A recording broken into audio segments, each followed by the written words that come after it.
We're live. We're back. Welcome to the Business G-Spot, where you find your business G-Spot. Hi, I'm Tim. Welcome to the show. I'm Katrina. Welcome. We're glad you're here.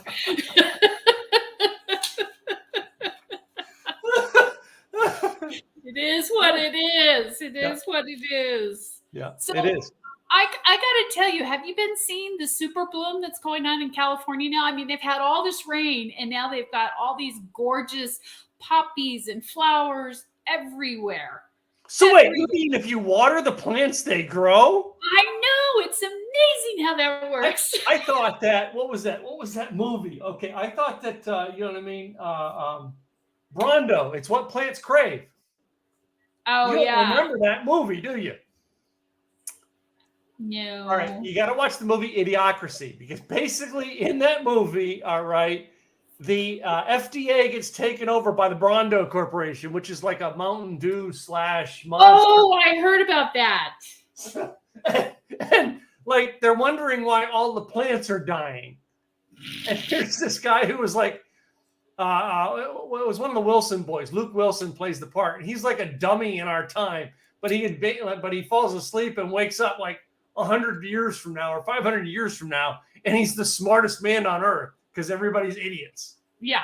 Oh my God. It's kind of like the last 4 years in politics. Yeah, anyway. I was gonna say, is that kind of like a reality show, or just say it, or is it really? It's just about out there. I'm just saying. No. But anyway, one of the things was he's like, you've got to put water on the plants, and like the whole like it's like the presidential what do they call it, the cabinet, right?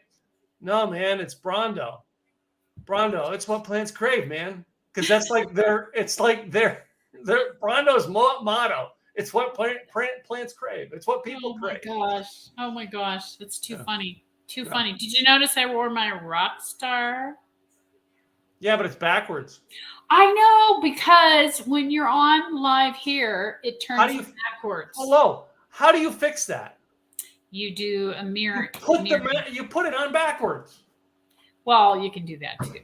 Or you can just mirror your camera like this, and now it's the right way. It's still backwards. No, it's the right way. I can read it. No, I'm looking at what the people see. It's backwards. I can read it. Is my word? Wait a minute. Is this backwards?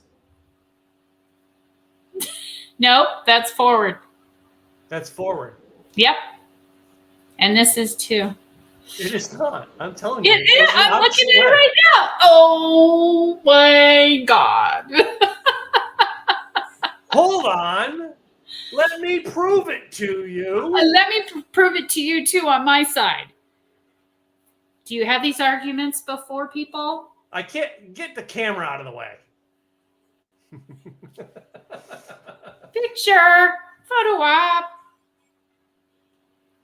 Yep. Right side, both sides, according to my phone.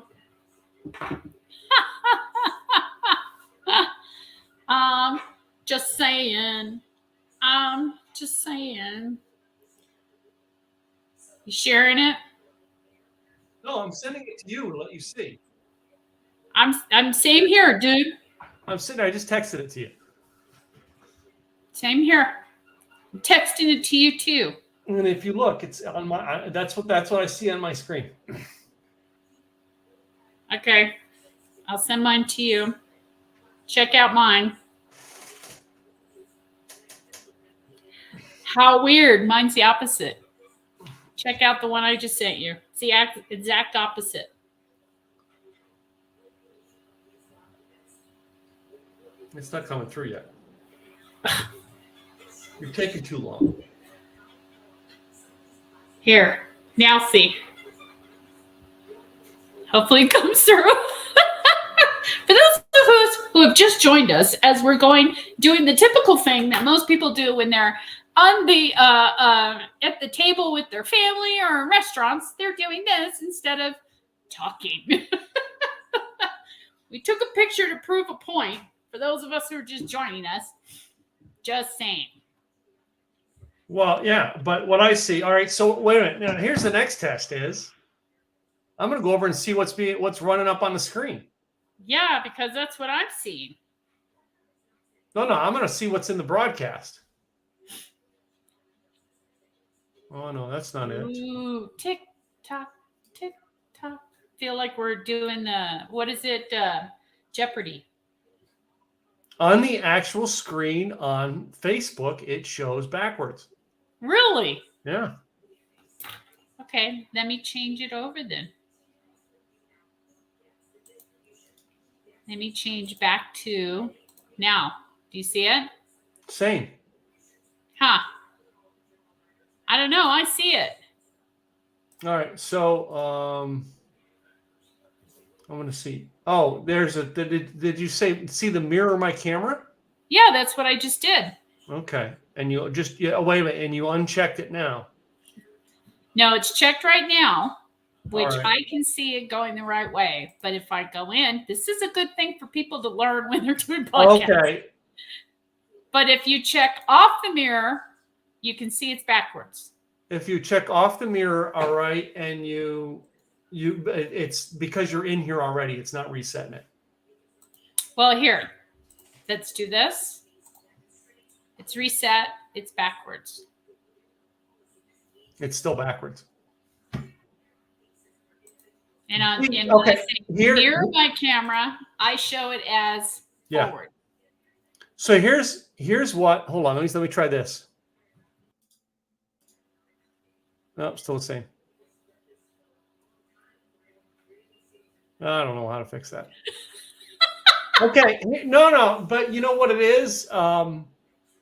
It's one of the things I used to say early on for people doing live streaming. Do you remember? Rick, the publishing guy from New York or Florida, Rick Frischman. Kind of. Yeah. So Rick Frischman was doing live streams in the beginning when we were first doing Facebook Lives, and he had something in the back of his, and the letters were backwards. And I just sent him a text message. I said, Rick, the best way to do live streaming when you're starting out until you know what your studio is have nothing behind you in writing. Nothing. Don't put things on them. Don't use stuff in writing until you can get your camera set up and you know you have it working the way you want. And you run tons of tests and stuff like that. I says, that is the best way to do it. If you notice, except for this stupid thing here, because it's part of my, and I had to put a logo there or something. I really should. I don't have anything in my background in writing anymore. I took all the writing stuff out. And as you can see, I have nothing. You have nothing in your background. I have nothing.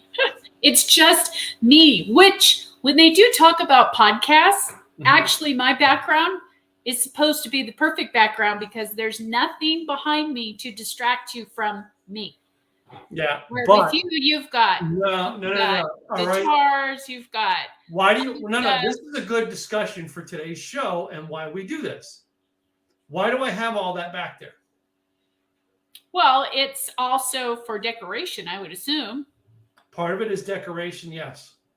And lighting. Part of the lighting is for part of the podcast as well. Part of the accent. All right. But there are several unique things back there that will open up a conversation with people. Oh. And this is if you look at Craig's, the reason Craig has his is because it opens up conversations. Wait a minute. Do you play guitar? No, I don't, but I used to work for him. I used to work for Guns N' Roses. And then he talks about how those guitars are all signed. Yep. For me, Tim, those guitars. Immediately when people say that's cool guitars, the first thing I do is, you see that blue one there? I built that one during the pandemic. It now opens up a conversation. Right? On top here, all right, I have two bottles of my moonshine. All right. And the two of the legal bottles of moonshine. I'm not going to be that dumb. But there's two other things that are down here that are a favorite of mine. Number one, you can't see it because it's very tiny. Is a little Oswald thing that my client made, right?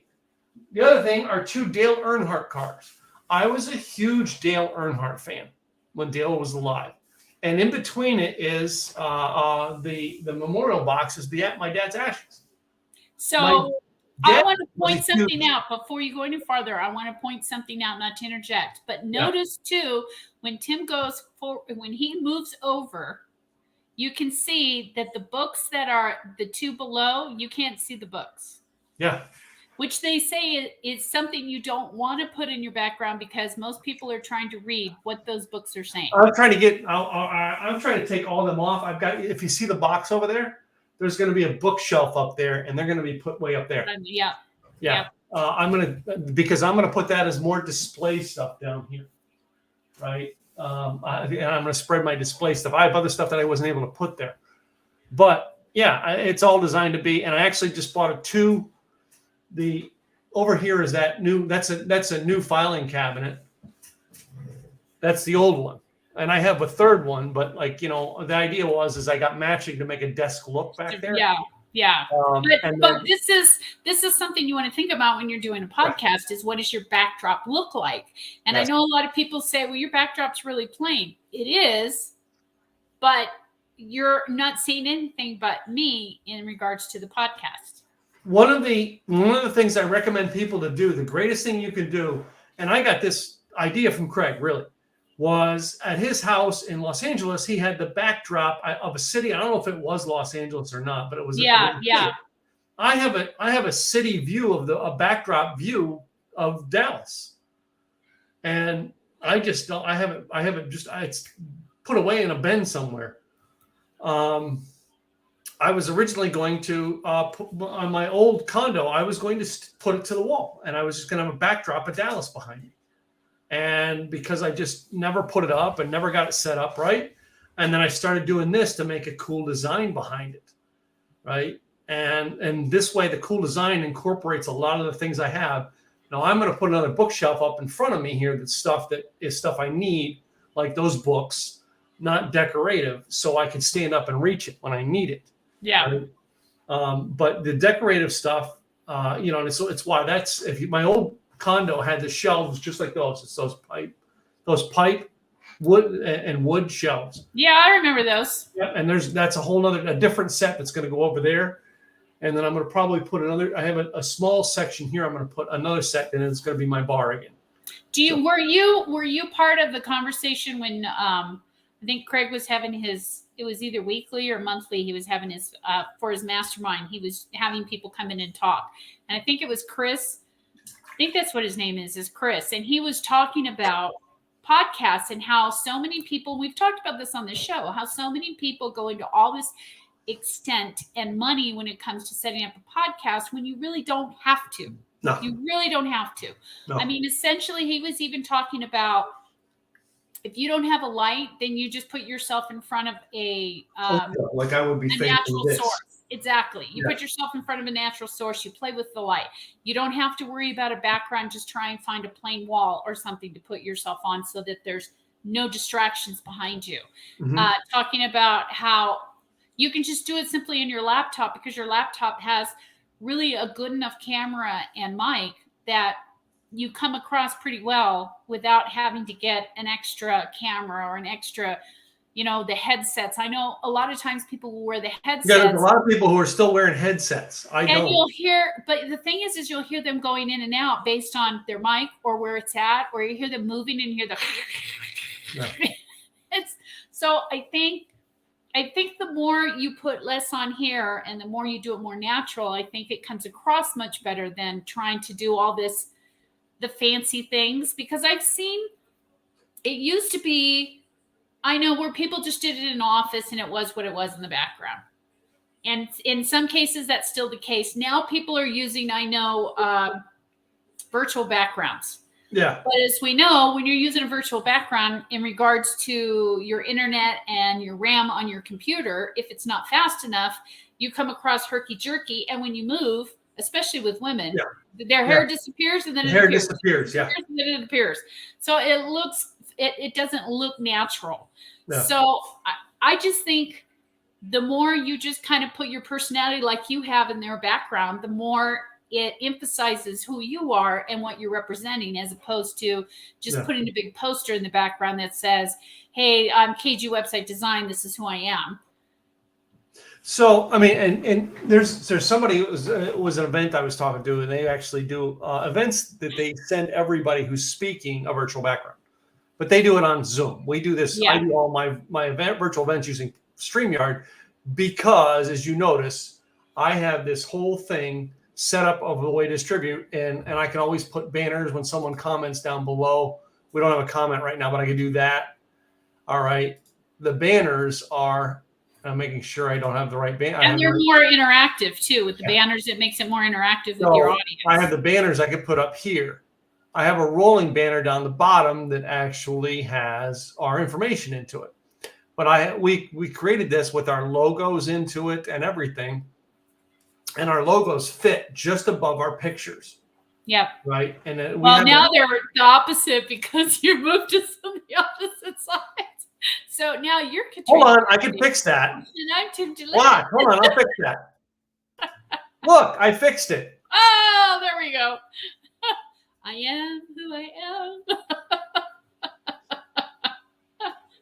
Back and forth, back and forth, back and forth. You're making me. Well, they just changed it to where you can do that. It used to be the host was on one side, the co-host was on the other. The other side, yeah. Now you can. They have done a lot of updates on StreamYard. You could also do this. Yeah, but I'm still. I mean, I've tried doing their virtual backgrounds. Yeah, I don't like their virtual background. Still herky jerky. Yeah. So there are people who do this. I don't like this. It looks like news.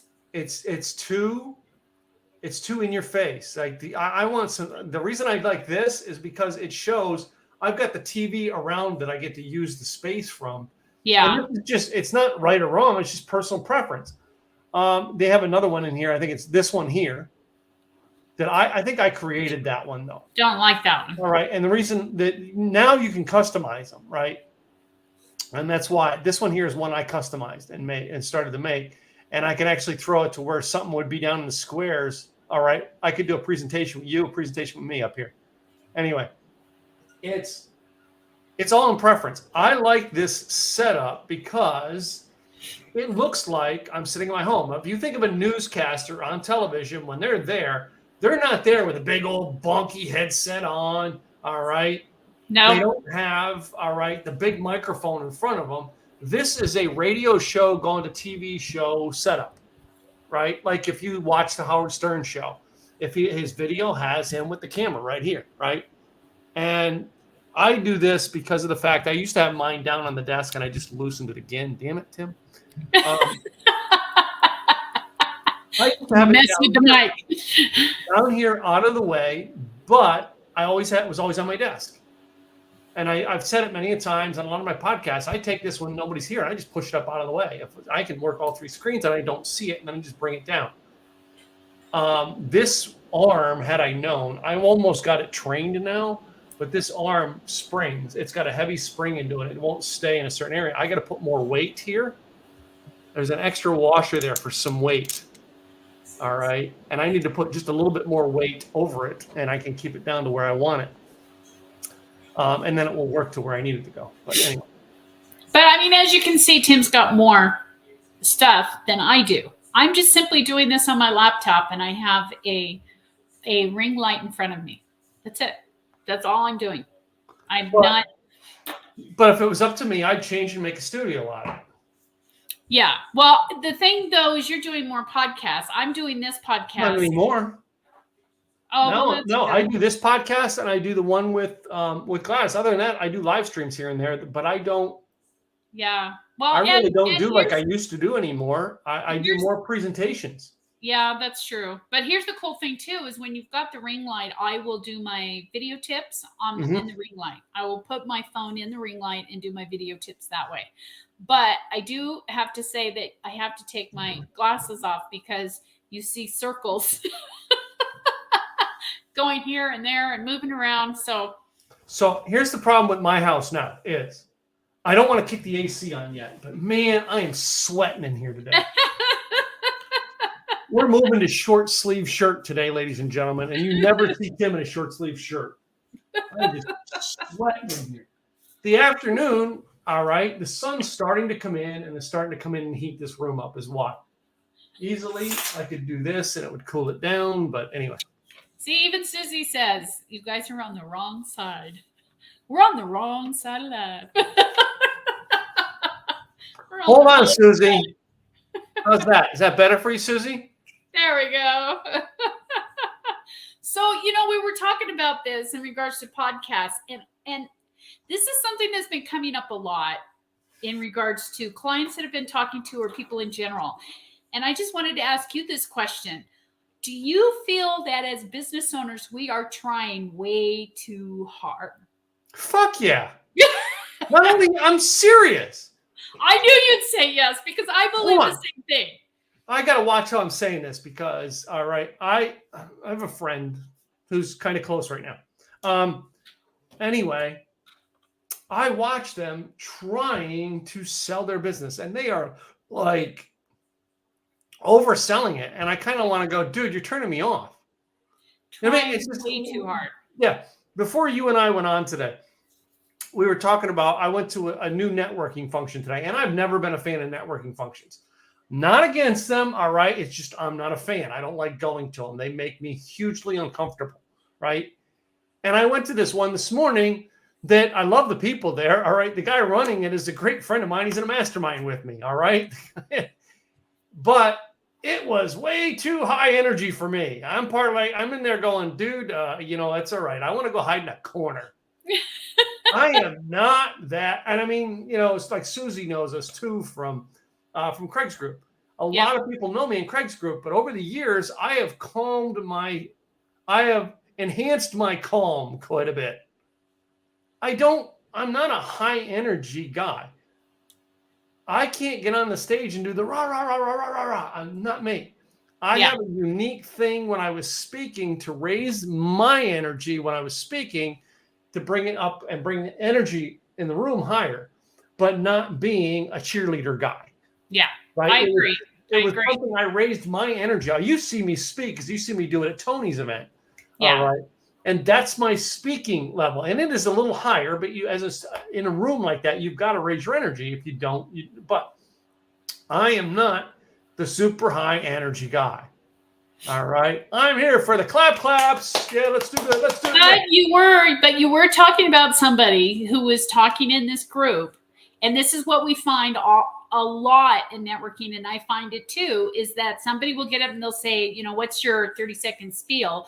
And instead of really honing into it, they just say, I do blah, blah, blah, blah, blah, blah, blah, blah, blah, blah, blah, blah, blah, blah, blah, blah, blah. And by the time they're done, everybody's looking around and going, okay, what did they do again? Because I missed it. Wait a minute. Are you ready for it? All right.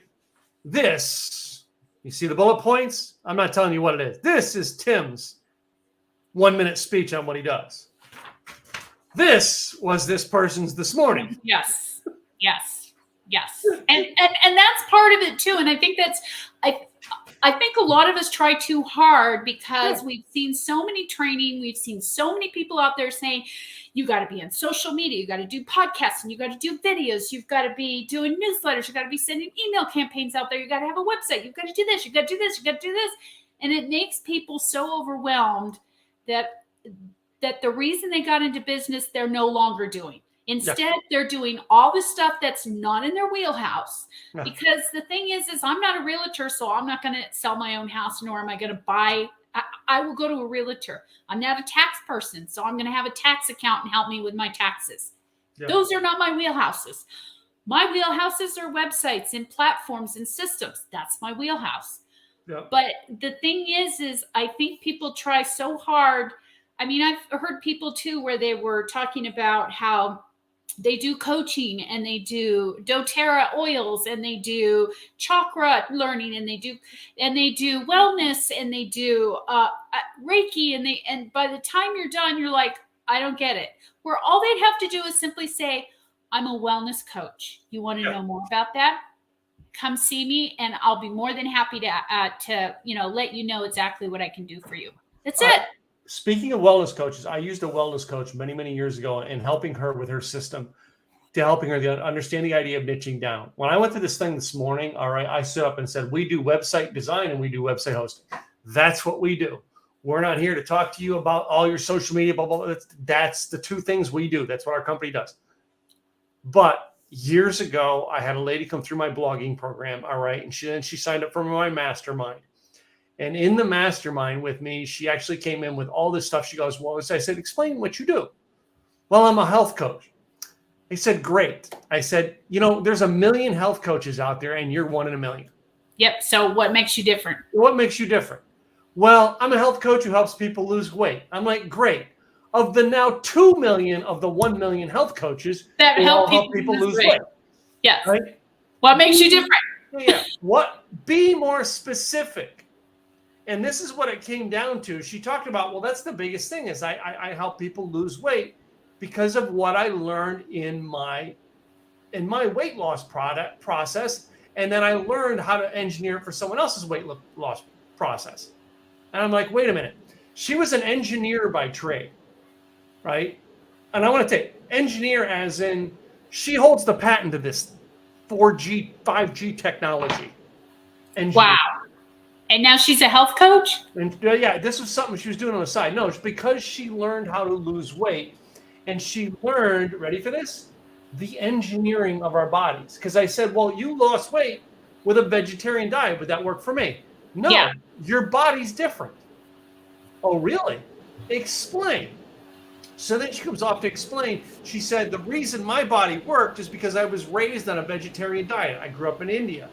Vegetarian diet works. So when I came to America and started eating everything, I gained weight. When I went back to what my body was trained to do when I was younger, I was lost the weight. I was able to lose my weight. Yep. So you ready for what we called her? We gave her a great label. The weight loss engineer. Perfect. Perfect, That's right? Perfect. You no longer have to say, well, I'm a health coach. No, I'm the weight loss engineer. Yep. There's only one weight loss engineer. You know what I mean? When you niche down like that, it is so much better. But I think that's the hardest part, though, for entrepreneurs is to figure out what that niche is. Because I can't tell you how many times I've come across chiropractors and I ask them, who's your ideal client? And they say, anybody with the back. Wrong answer. Yeah. And the thing is, and we were even talking about competition, even when you're talking about other people that are doing things in your industry as well, everybody's an individual, and that's what makes you unique. And I think if you sit down and you figure out what your uniqueness is, then at that point you can kind of write a list of everything that you've done. Maybe I should come to you. No, I was going to let you finish, and I'm just going to leave this up here for a minute. Yes, Susie, I think I've offered that to you. Anyway. Susie, hold on. She's like a financial engineer for women when it comes to helping them. There's the website, Susie. I'm just saying. Anyway, let's go back. I'm just saying that you need to niche yourself down. I mean, it took me a while to niche myself down. And my 30-second, and it's 30 seconds because I don't want to go into a whole lot of detail. I don't need to. My 30 seconds is we help overwhelmed entrepreneurs get more done and be more profitable with their website. Yeah. Done. Period. Simple. You know exactly what I do by that line. That's it. Simple. And our tagline is we help you grow your business online. That's it. It could include all kinds of things, but I don't go into all the details because I would lose people if I did. Right. So if that's interesting and that sounds like something you need, then you go to that person. That's right. But I think that's the key is it's very difficult for people to niche that down. Yeah. I am not. All right. So we were also talking about, you're in web design. I started a web design company, right? And people were like, well, Tim and Katrina, you guys competing? No. 90% of my clients are going to be, you ready for this? I'm going to tell you where my clients are. 90% of them are going to come to me and say, well, I've got a website on Wix. Well, I set something up on GoDaddy. That's the people who are going to come over to me because I'm going to set them up with a WordPress website that when they're ready to grow it, they won't have to lose and dump all of that stuff over the years of all the traffic and all the paths coming. They want to build a fully customized website. I go, hey, you're ready to go to the next level. Call Katrina. Katrina will be able to take it right from my hosting, move it over to her hosting, and she will be able to carry with it all of the data that will make that thing keep growing as opposed to starting over. Yep. They're going to come to me because they basically have to start over. All right? And if they pay me to help them start over, we have a system that'll get them started, as opposed to most of them can't afford to pay you to get started. Now, I'm not picking on Katrina's pricing, but there is so much that you have to do to go to a customized website. Yep. And you're not ready for it. If you have not had a website and you don't know these things, you don't need to pay $5,000, all right? Which I think that's what you're $5,000, right? That's for, we've got 2 packages now, and we've gone up in price because there's so much out there to get done for your website in the back end. And we know people that are charging 10 and 20 grand. Yep, exactly. And these people are going. And we have payment plans, but the thing still remains. The people that you are going to attract are people that are brand new in business. They have no website whatsoever. They don't. And like you said, they're just starting fresh. They have a Wix, or they have a Weebly, or they have a Squarespace that they built themselves. Yeah. And now they want something that's more professional. So they would go to you because now they just started. With me, it's more robust in regards to now we're going to help them grow their business based on their website, because they're putting more things in place so their website can work for them. But it's not competition. It's not competition. So let's take it off of you and I for a minute, because I want to go to a lot of our listeners with something on this, because this topic we started this with is people getting into this overselling it. Yeah. All right. So I'm in a network thing this morning. And as I said, I just pulled the little funny designs out. Some people in networking are trying to explain these million things they do, and especially in the online world right now. You are being told, all right, if you are a listener today, you're being told all these things today. You gotta be on LinkedIn. You gotta be on Facebook. You gotta be on Instagram. All right. Yep. All right. And then you're gonna be like, well, you gotta get your content written. But last month, you were all preoccupied last month with the idea that you needed to get invested in Bitcoin. All right. And because that was the currency that was going to fund your business over the years. Yeah, that's dropped in. That, all right. You were, 2 months ago, 2 years ago, you were talking about your podcast. Yep. 5 years ago, all right, you were talking about your blog, right? Yeah. Last year they were talking about, what was it? The name of that other TikTok. The chat. Well, chat bots was last year too. Clubhouse. Clubhouse. Right? Yeah. All right. Everybody's got to get on Clubhouse and start talking and da. I remember in 2015 when I got on Blab, I was like, I'm going to go check this thing out because I can see how this would fit my business model. And within 6 months of being on there, everybody's talking about the next thing. Oh, Snapchat. Everybody's got to move off of Facebook, move over to Snapchat. I'm going to ask you right now, all right, if you are a listener to this show and you are on Snapchat, all right, and you've been on it in the past 48 hours, put a yes in the comments. If you've not been, put no.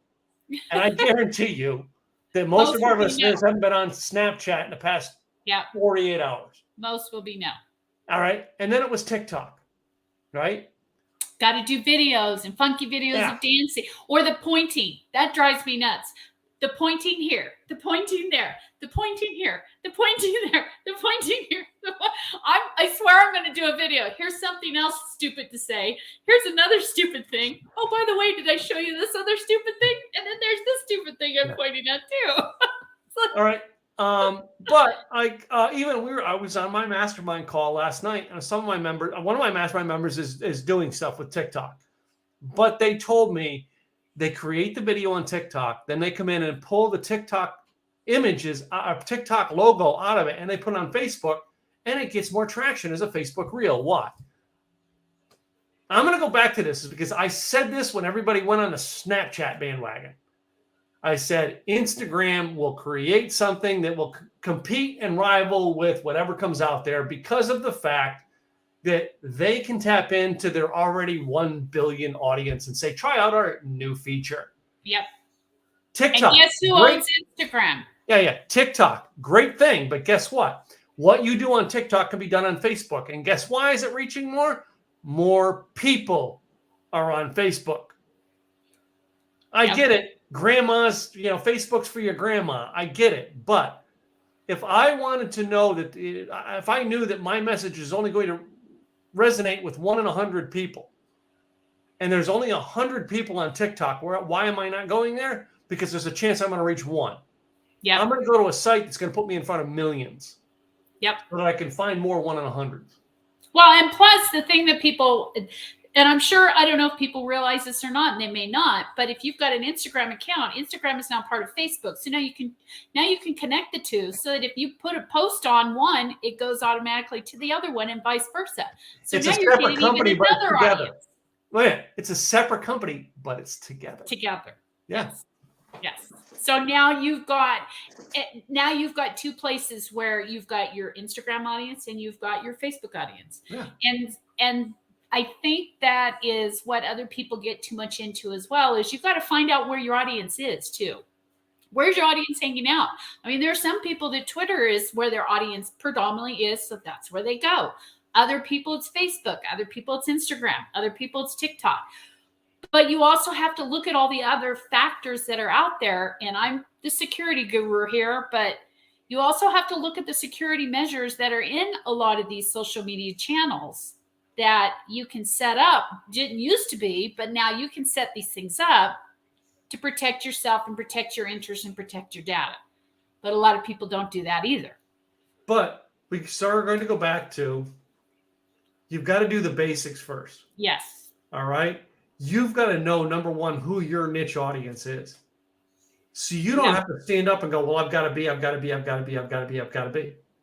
I, till this day, still hardly do anything on LinkedIn. Not that I'm against LinkedIn. One of my closest friends is one of the top trainers in LinkedIn in the world, right? He's been training on LinkedIn since before there was a Facebook. Yeah. That's how much he knows LinkedIn. I'm not on LinkedIn that much. Do I have a LinkedIn profile? Hell yeah, because he created it for me. Well, his former partner created it for me. She took my laptop one night and just created a LinkedIn profile for me. Yeah. And I just went and tweak it every now and then. I don't do a lot on LinkedIn. I'm not getting a lot of business from LinkedIn. I get a lot of business from Facebook. That I know about where my people are, right? Yep. One of the things why you and I are in the web business is, I don't care what you're on, all right? You got to have a website. You got to have a hub to do these things. Yep. Here's what people going, as we're talking about the networking thing this morning. This lady had no hub as to where she's going. She's trying to build and create her own hub because she's got no hub. She's trying to build this big old thing because she never went, these are my customers. You got to start small and then grow. Yeah. And that's the same way even when we talk about membership. Memberships are a great way to get ongoing income. They're a great way to do that. But if you only have this many people, there's not going to be that many people in regards to that are going to go to your hub, your membership. So you want to try and get a bigger audience and get a bigger impression out there before they start saying, okay, yeah, I'll do this. Yeah. And also, what is the information that you're putting out there? Yeah. Is it constantly buy this, buy this, buy this? Or are you actually give so much that now people are like, shoot, I get all this for this money? Yeah. I'll do it. I'll sign up. No problem. So you want to make it easy for them and viable for them for their pocketbooks. So that way, now they're more than willing to sign up. Yeah. So, all right. She doesn't have a hub either. Anyway. Let's talk, Susie. Good to have you here today, Susie. So, I want to talk about other things, all right? When we learn what our niche is and what our niche isn't. When we learn what we can do to help people, all right, we need now to understand where we put ourselves in a place to help people. Yep. I have a very small mastermind. Very small. And I only let a limited number of people in. But people always go, well, Tim, I want your ideas. Great. I will tell you the places that you can always get my ideas. I'm always in Craig Duswalt's mastermind. It's one of the places that I give out my ideas to.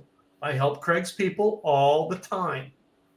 And I get people all the time go, well, I actually had a guy, well, I don't want to join Craig's mastermind. It's just more time, more money. And everything. I'm like, dude, his mastermind's cheaper than mine, first of all. His mastermind, you're going to get to see me more than you're going to see me, for the price you want to spend. You'd see me more there than you'd see me at all. All right. Plug into places that you can get help. Because here's what's going to happen. All right. I'm building the web company, and sooner or later, I'm going to be done being Tim Gillette, the coach. All right. Tim, be too busy. No. Tim's on an exit strategy to get out of the coaching business. All right. I've said that before. And the people who are in my mastermind, as I start to downgrade, are the people who will be allowed to stay as long as they want. It's the people who come up after I decide, okay, I'm on the exit strategy, who go, well, I'm sorry, I'm not taking it anymore, right? And I will be then saying, you want my help, my ideas, they'll be over at Craig's Mastermind. Yeah. You know what I mean? I learned that now, you want my help, here's where I'm going to help you. All right? If they came to you, Katrina, and said, well, I want you to do a website for me, but I want you to do it on Wix, what are you going to tell them? No. No.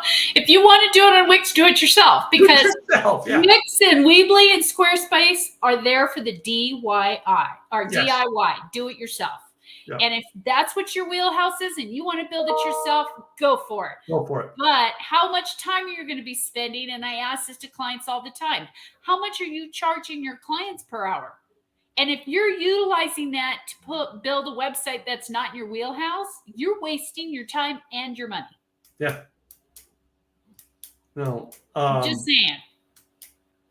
And that's part of, I think, the reason why people get, as business owners, we try too hard. Yeah. We try so Which comes down to the original thing we started this conversation. Yes, we try too hard. So hard to impress upon other people. Hey, I can help you. I can do this and do that.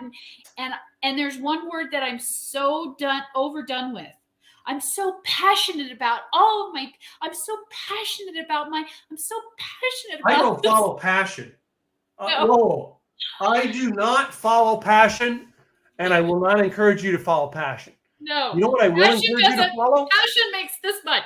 Zero. No. Yeah, it doesn't. But what I will encourage you to follow every time? Opportunity. Yes. Stop following passion, start following opportunity. Yep. All right. Passion is a dead-end job, and passion, all right, if you look up the dictionary, look it up in the dictionary, it talks about it's a fleeing feeling that comes and goes. Yep. It is not a permanent. All right. There are so many terms that are being misused in our world today, and we just accept it as the new thing, not realizing if we actually went to the root of the word and listened to it, we'd understand why we keep failing.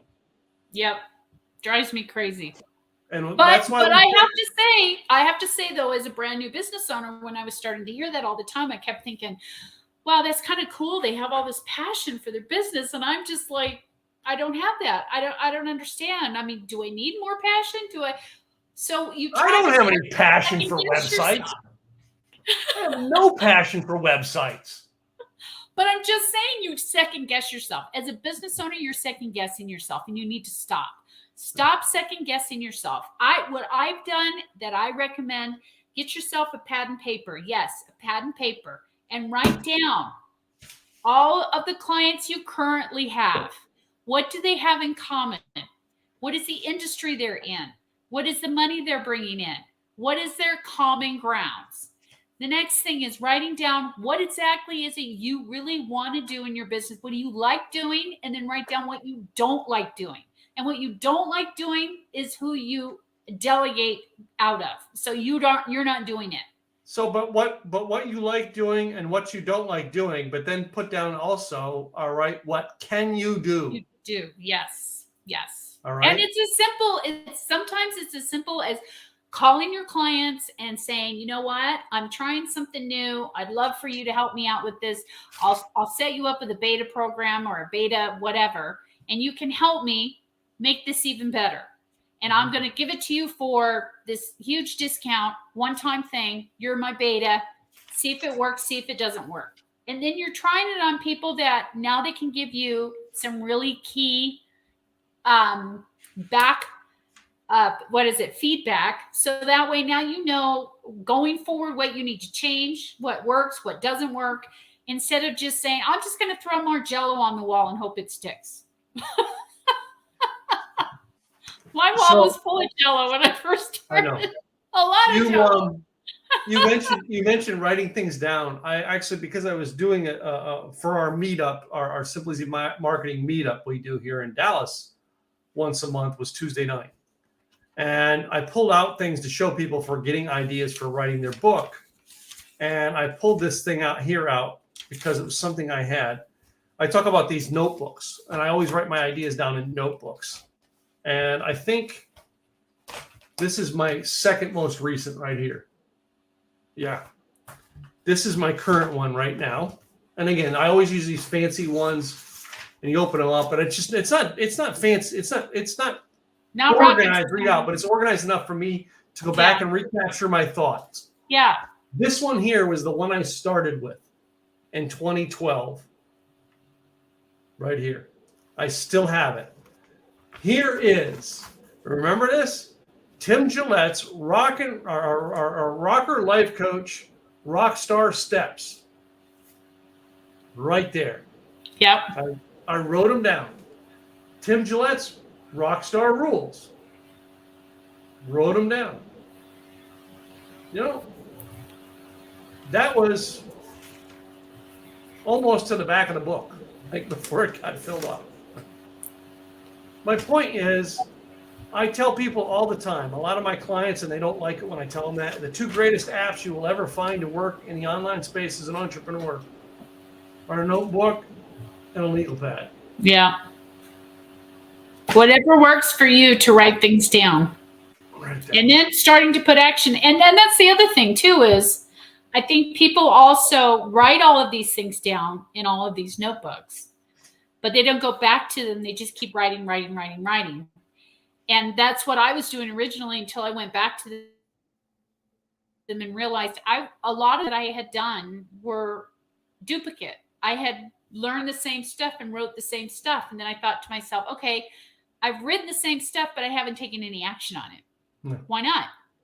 So I think that's part of the biggest part that I think as entrepreneurs, why we try too hard is we write all these things down. We have all these wonderful notes like we've talked about from training and all kinds of masterminds, whatever you want to spend your money on.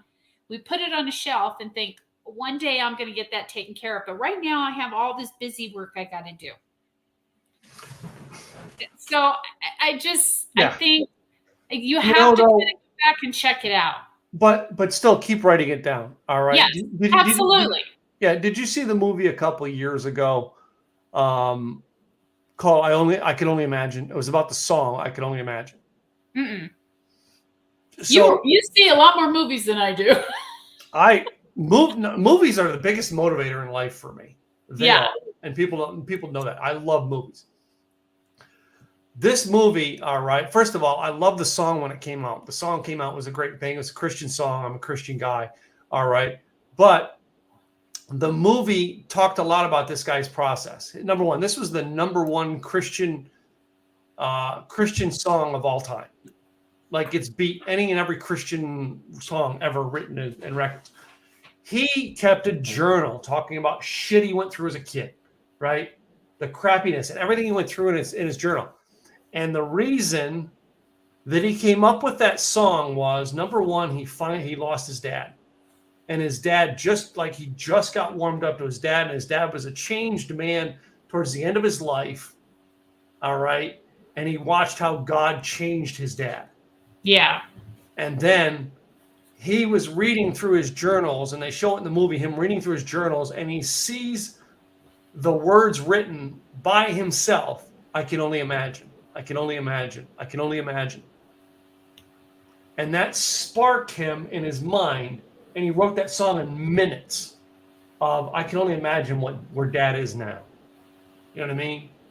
And that song was born out of years of writing down crap. Yep.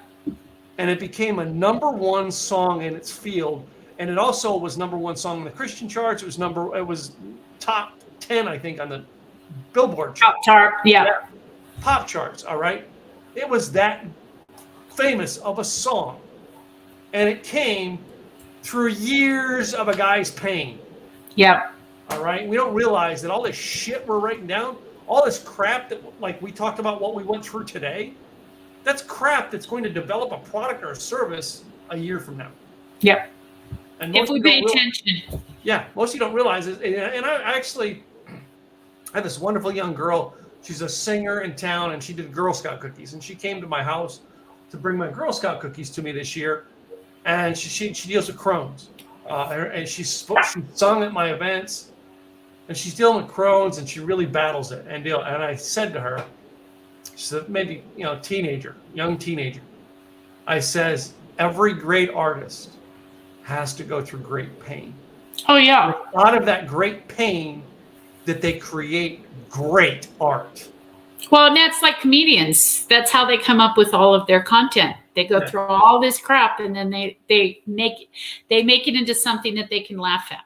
That's right. How they deal with life as humor, and then they bring that humor to their audience. I mean, and I think that's the same way with business owners. A lot of times we start a business, not just necessarily to make money, but we start a business because there was a need. Somebody asked, how did you do this? Or what did you do this? And there was a need. So you start the business. And then I think, like we've talked about, you get so wrapped up into what everybody else tells you what you should and shouldn't do. You lose what the business started off in the first place, which was you. Yeah. You and your idea. So I think a lot of times you have to go back to those books or whatever you wrote down for your original ideas and figure out if you're still on task, or why did you go off task, and what made you go to a totally different direction. And sometimes you have to change your business, your business model. I mean, I did that with Craig's Mastermind. I had a business that was KVA virtually everywhere. I still have it as my S Corp, but it wasn't serving. I didn't like what I was doing. Yeah, you weren't niched down like you. I wasn't niched down, and I didn't know how to get all that down. And he said, "Well, what do you like doing?" And he had me do the list, and I did he says, "Well, that has nothing to do with your name. So why don't you come up with a different name?" So by the time I was done, I had to do a different logo, a different name, a different model, everything. I had rewritten my whole business, but I'm also doing much better than I was doing then. And I'm making more money and having more clients than I was then. So it was a good change. And sometimes when it comes to being an entrepreneur, you'll see a lot of those out there. Warren Buffett, Gates, a whole bunch of them. Richard Branson's a great example. Look how many businesses he started, all because of a problem he had. And he thought, you know what, I'll solve this and do this. And then people saw that and thought, why don't you start a business? It's a good idea. I think I will. Well, that's why I'm starting this other business. I mean, I was telling people this morning, I'm doing this threefold purpose. Number one, I want to see it done in America. I'm building America-based teams. Yeah. 100% USA-based, and that is going to be tough in the online marketing. I know I'm heading for a hurdle, but I'm going to do it. Yeah. Number two, I've seen too many people in all these masterminds going, well, I'm waiting on my web designer. And I'm going, dude, I am not freaking, I don't have a PhD in a website, but I can put a quality website up for you tomorrow. Like that. Quit waiting, right? Yeah. And number three, you know what I mean? I wanted to build a business that's going to carry on past me. So true. And I think the hardest part too is that there's so many people that are overwhelmed with what they're doing, including web designers. Yeah. They've taken on so much that it's difficult for them to get those things done quickly because they have so much on their plate. And with us, we've brought in a team now that help us do all these things. So it's not just me, myself, and I. And that makes things go much quicker and much easier. Oh, it's not you, him, and her? Oh, no. No. But I mean that's start thinking about too when you're in business is when you have to start bringing on team members, and that's a scary thing in itself too. Wait a minute, I'm already interviewing team members, and my company is 3 weeks old. I'm just saying it's one of those things that's scary because people think if I can't even pay myself, how am I going to pay a team member? But because you're having somebody else do things that you were wasting time on, it gives you more time to do more. And then before you know it, you're bringing in more money and you have no problems paying for that team member or yourself. Thank you, Susie. See you next week, Susie. I'll be at Craig's event. Will you? Oh, you won't be there. That's right. No, I will not. See what this means is next week we aren't going to have a broadcast next week because I'm not going to be here to broadcast. Well, and also May, the first part of May, Yeah. I will not be around. We're going to be in Illinois, so I get to finally see my granddaughter. Finally. We'll work on it later. But no, I got to see mine. Yeah, mine's not very close. This trip is costing us a fortune. Jeez. Hold on. I want to see if I can get that.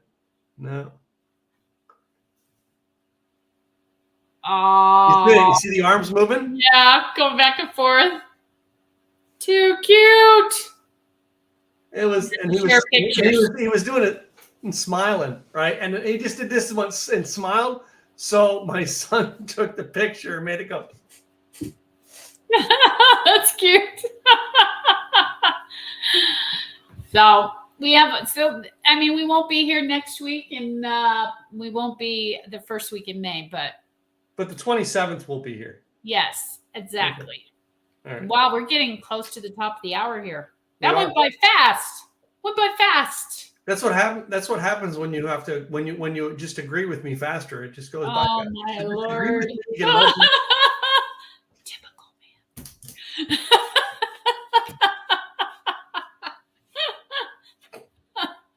Just say it. So until not next week, but until the 27th, we will be back on the 27th. Because that's when we will be back with episode 65. Wow, 65. We're almost to the point that we can retire. Because we're multi-millionaires. Yeah.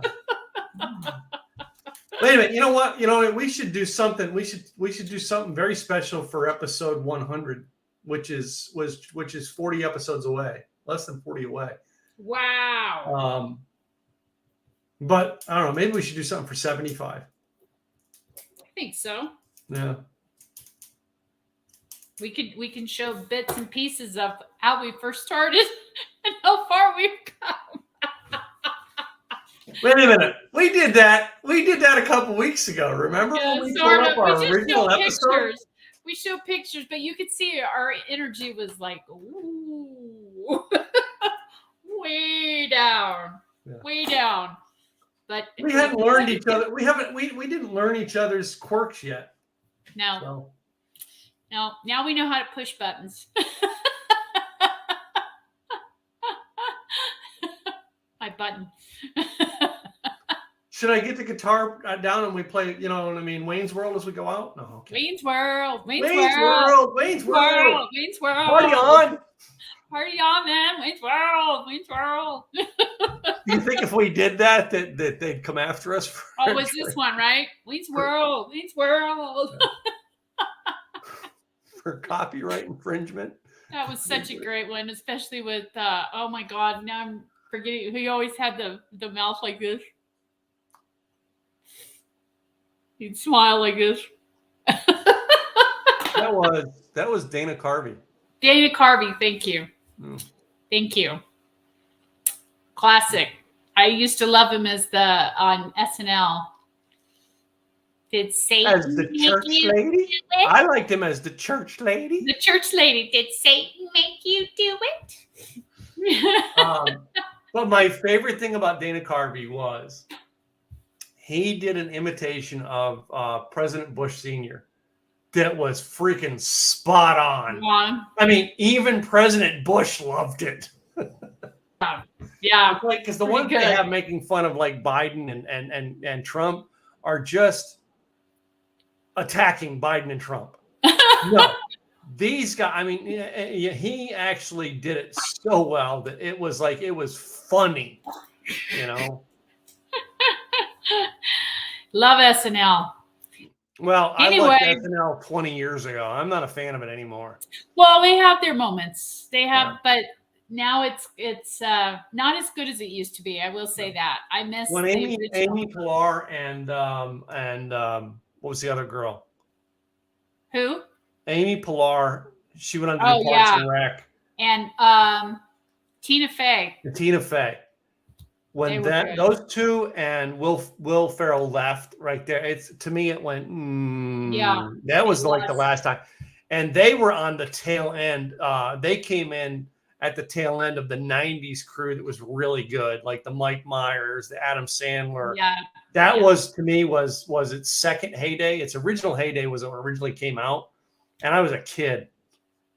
Watching that as a kid was like not allowed. Rosanna Dana. It's like I always say, if it ain't one thing, it's another. And Jane. Oh no. Did the internet quit at your house or mine? That is the funniest face I've ever seen you make.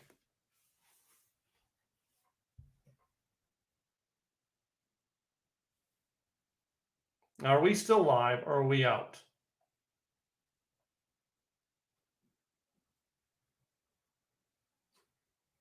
Okay. Yep, you're out. All right, ladies and gentlemen, we will be back here in 2 weeks. Have a great week, guys. We'll see you.